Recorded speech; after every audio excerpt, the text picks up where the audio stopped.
Muitos cristãos lutam para viver uma vida santa, mas sem a ajuda do Espírito, essa tarefa é impossível. Viver uma vida santa pela própria força é inútil. Somente pelo Espírito de Deus podemos alcançar a santidade. Deus é a fonte da santidade, e nada é santo a menos que esteja em contato com Ele. Assim como a terra ao redor da sarça ardente se tornou santa pela presença de Deus, nós também nos tornamos santos através da nossa conexão com Ele.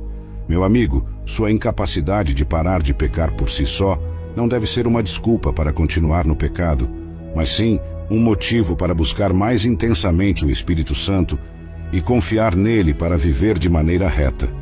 Viver no pecado nos afasta de Deus, mas Ele nos deu o poder, através do Espírito Santo, de vencer o pecado e viver segundo os seus padrões inalteráveis de santidade.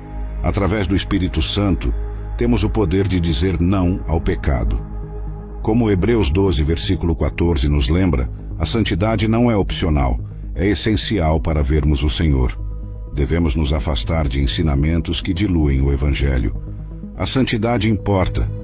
Tanto pecar quanto evitar o pecado são significativos aos olhos de Deus.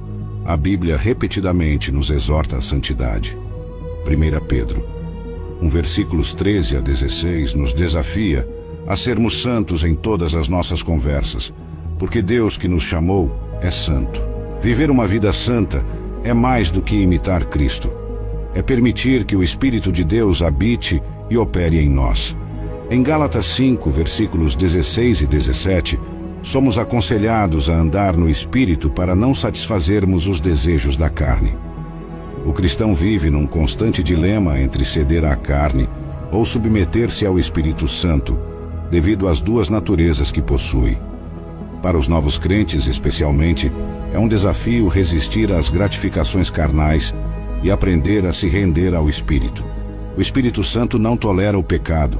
O pecado em nossa vida pode impedir a ação do Espírito Santo. Não podemos continuar no pecado e esperar que a graça de Deus prevaleça. O papel do Espírito Santo é crucial na vida cristã. O pecado pode atrapalhar nosso relacionamento com Ele. Devemos evitar o pecado e orar pela graça de Deus para nos sustentar. O Espírito Santo reside em nós para nos ensinar e moldar na nova vida. Não podemos confiar em nossa própria força. Nossa dependência deve estar no Espírito Santo. Sem o ministério do Espírito Santo, a salvação do crente é incompleta. João 14, versículo 26, nos diz que o Espírito Santo ensina todas as coisas e nos lembra dos ensinamentos de Jesus. Ele dá revelação e compreensão profunda das Escrituras. Ao caminharmos pelo Espírito, não precisamos nos preocupar com o que fazer ou não, pois o Espírito em nós é perfeito. Enquanto estivermos sendo guiados pelo Espírito Santo, não cederemos aos desejos da carne. O objetivo do Espírito é manifestar a natureza de Deus em nós, nos aperfeiçoando, pois sozinhos não podemos alcançar a santidade. Ele nos ajuda a obedecer à palavra de Deus e a mortificar as obras da carne. Santidade significa separação para Deus. É viver dia a dia segundo a palavra de Deus e as orientações do Espírito Santo. Estar separado para Deus significa obedecer à sua palavra, não apenas ocasionalmente, mas em todo o tempo e em todos os seus mandamentos. Viver separado para Deus, desligado das trevas, faz com que você se destaque e seja distinto. Muitos nascem de novo, mas não se desconectam de suas vidas antigas. Não dedicam tempo suficiente para ouvir a Deus, ler sua palavra, orar ou aprender a ouvir o Espírito Santo que reside neles.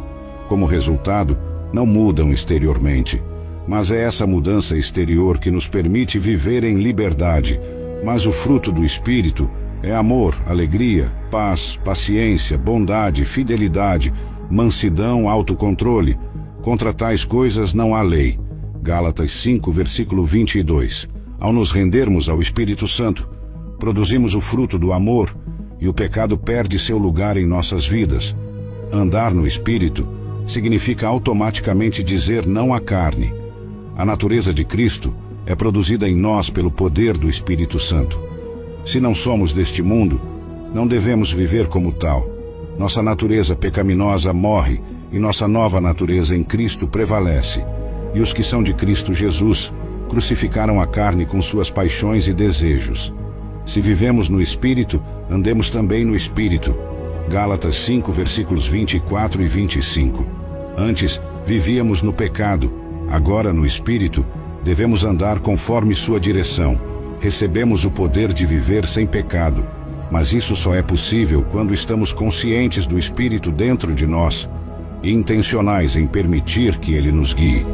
O Espírito Santo nos aperfeiçoa, nos libertando da escravidão do pecado. A missão deste sermão é trazer conhecimento sobre o Espírito Santo, para que você possa ter um relacionamento completo e real com ele, vivenciando o amor, o cuidado e a orientação que ele oferece. O Espírito Santo é a terceira pessoa da Trindade, muitas vezes o menos compreendido. Ele é essencial para a nossa compreensão e aplicação correta da doutrina de Cristo. O Espírito nos dá poder, conforme Atos 1, versículo 8. Muitos de nós buscaram perdão no Calvário, mas falharam em buscar poder no Pentecostes. Precisamos ir a Pentecostes em busca desse poder. A partida de Jesus foi necessária para que o Consolador, o Espírito Santo, viesse a nós. João 16, versículos 7 e 8. Em resumo, o Espírito Santo é vital para nossa transformação, nosso crescimento espiritual e nossa capacidade de viver uma vida santa e separada para Deus. Ele nos capacita a vencer o pecado, a produzir frutos espirituais e a viver de acordo com a vontade de Deus, refletindo a natureza e o amor de Cristo em nossas vidas.